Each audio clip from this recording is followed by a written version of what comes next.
Yeah. Like all these relationships. Yeah. Sparks is weaving them together. Yeah, love, loss. Conflict, making up. Like real life. It is messy. Messy and complicated. Right. And sometimes you meet people when you least expect it. Yeah, in the most random ways. Yeah, and it changes everything. It's true. And we haven't even talked about Arlo. Oh my gosh. Jasper's dog.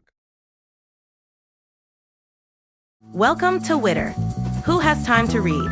The podcast that brings deep dives for busy minds. Listen to AI hosts Jane and Dane and get ready to unpack the world's most captivating books in just a fraction of the time. Whether commuting, working out, or just squeezing in a quick break, we deliver key insights, thought-provoking themes, and takeaways you can carry into your day. Don't forget to like, subscribe, and leave a comment. Plus, use our links in the description to purchase this book. Your support helps us bring more engaging book discussions to you. Listen and follow us wherever you get your podcasts. Who has time to read? You do, with Witter. All right, so we're diving into some Nicholas Sparks today. Okay. You guys really want to deep dive into excerpts from Counting Miracles before you've even finished the whole book. Wow. That's dedication. Yeah. It seems like every time Sparks releases a new book, everybody's buzzing about it. Sure. So it looks like our main character here is Tanner. Mm-hmm. He's a young guy just out of the Special Forces. Okay. So clearly he's still Yeah. processing some things. Processing a lot. He's on this road trip, and he's got a mission. Okay. He's going to Asheboro, North Carolina, to find his biological father. Wow. And get this, his only lead is an old phone book. An old phone book? Yeah. Talk about a needle in a haystack, bro. It's going to be tough. Right. So. It's interesting, though, that he chose this time, like right after getting out of the military to go and do this. Exactly. He's going from one high-stakes situation to another one. But this time it's like all emotional. It is. And like any good story, there's a twist. Okay. He meets Caitlin. Uh-huh. She's a single mom, and she's dealing with her own stuff. Mm-hmm. So now all of a sudden, this journey isn't just about the past. Right. It's about a potential future, too. Interesting.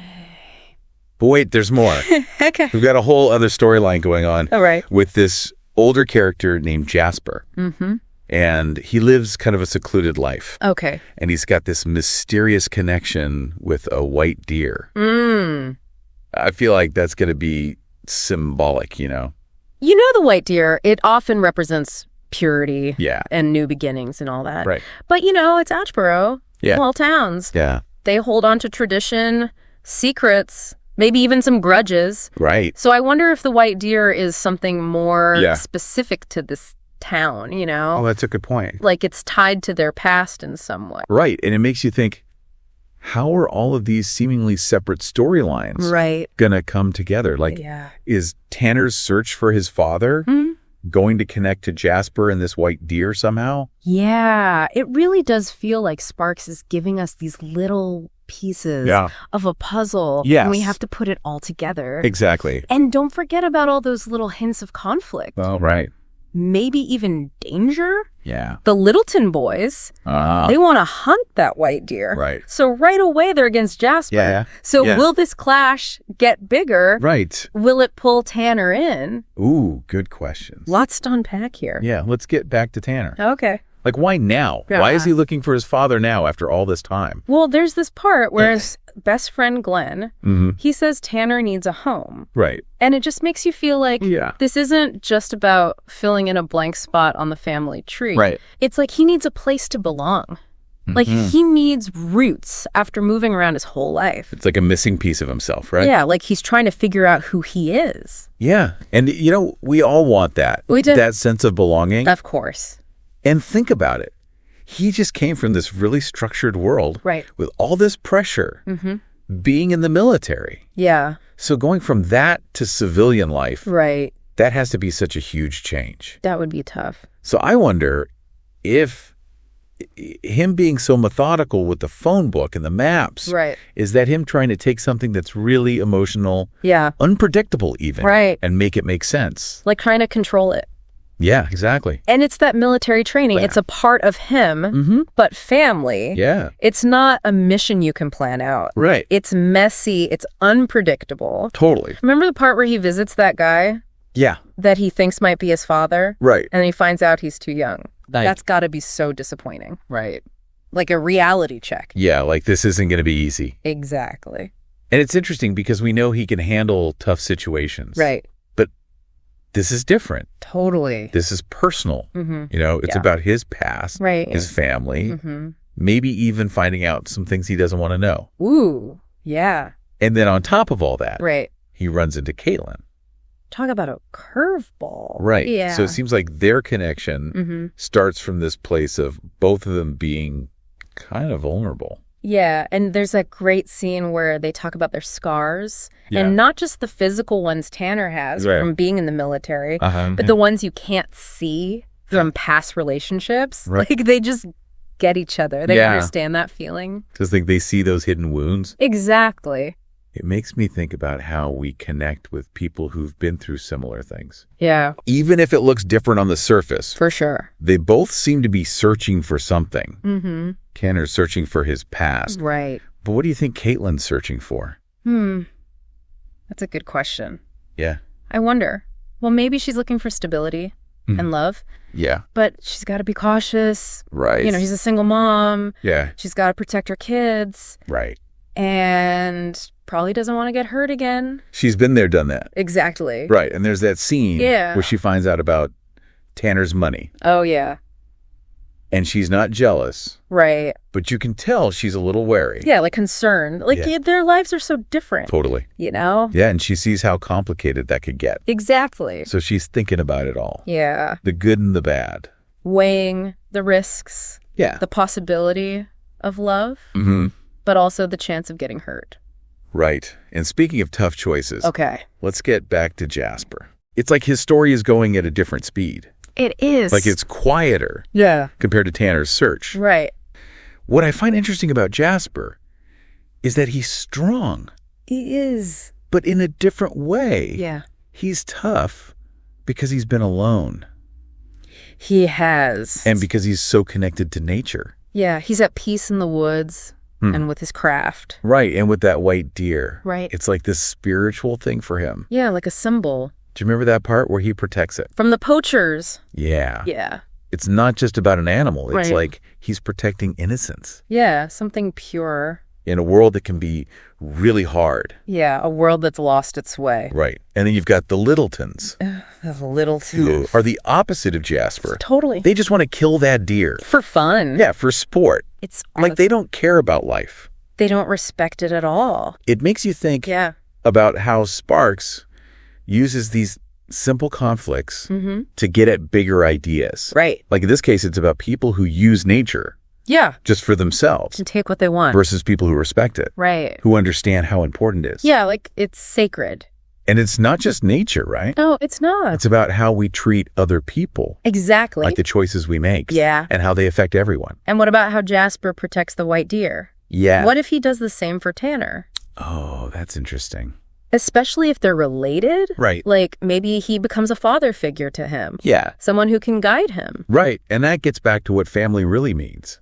It does. It's not always about who you're related to. It's about who's there for you. Exactly. The people you choose. The people you choose. And then there's Mitch. Oh, yeah, Mitch. That little boy who becomes friends with Jasper. It's such a sweet friendship. I know. And they bond over carving. They do. It's like this connection between generations. They understand each other. Yeah. And remember how Mitch brings him the yearbook? Yes. So he can find the poachers?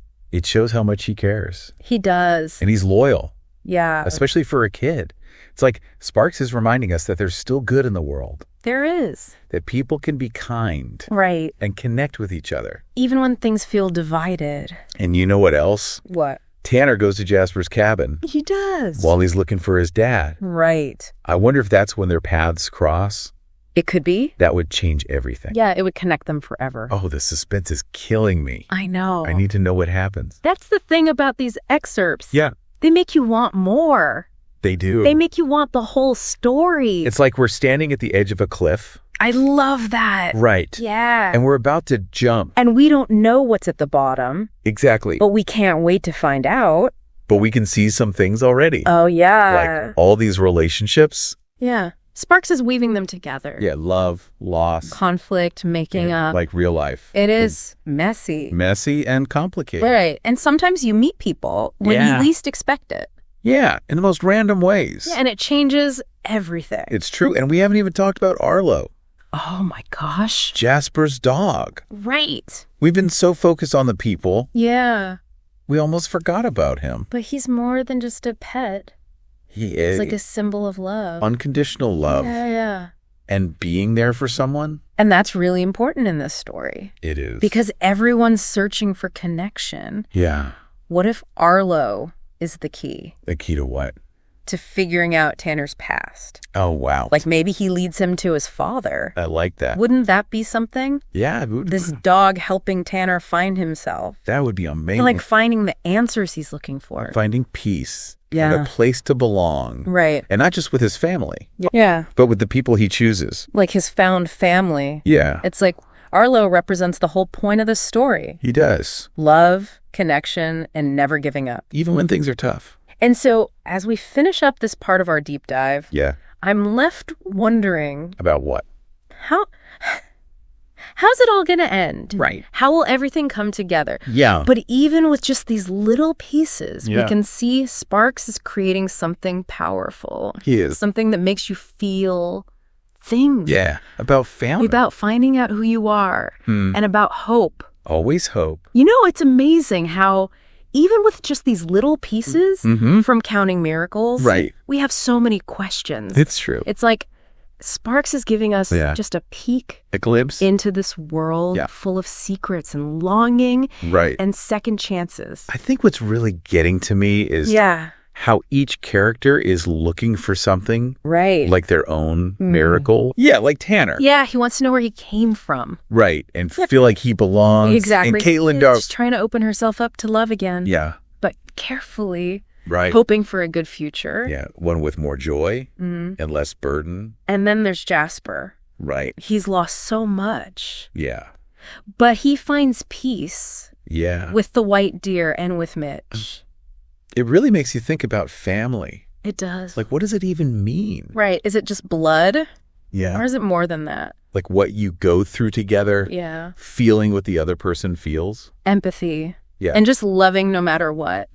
I think Sparks is messing with us. Yeah. Like making us rethink what family is. Right. Like it's not so simple. Yeah. Like sometimes the best connections are the ones you make yourself. The ones we choose. And it's not just about finding those connections. No. It's about holding on to them. Protecting them. Like how Jasper protects the white deer. These characters are protecting what they've found. The people they care about. Yeah. And like how Tanner goes back to Cameroon. Even though he doesn't have to? Right. Like he's running away. Yeah.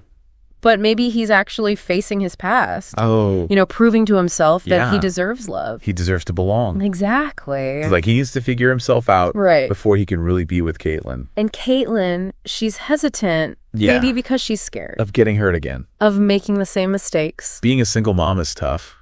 It is. And she's doing her best for her kids. She wants them to feel safe and loved. It's not just about her anymore. Exactly. And I wonder if Jasper, if he could help her. With his experience. Yeah. Imagine them talking. Oh, yeah. Tanner, Caitlin, and Jasper. Like what they could learn from each other. Tanner with his big dreams and Caitlin keeping things real.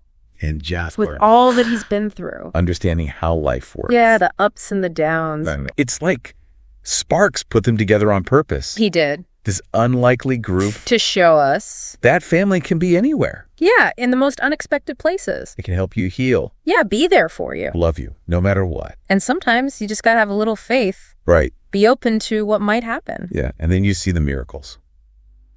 So as we wrap up this dive into Counting Miracles. I'm excited. I am too. To see what happens to these characters. Will they get what they want? Will they figure out what family really means? I guess we'll have to read the book. But even without knowing the ending, we've learned so much about how people connect, about second chances, and that there's always hope. So well said. And to everyone listening, we hope you enjoyed this deep dive. What did you think? What do you think will happen? Let us know.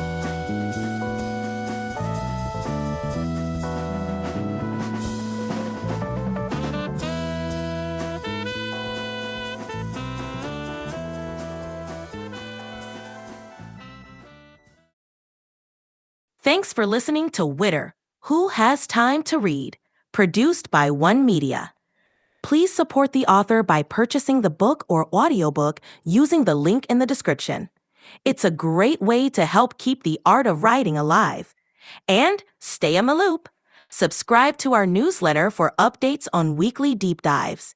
And don't forget to share your thoughts or suggest our next deep dive at witterpodcast@gmail.com.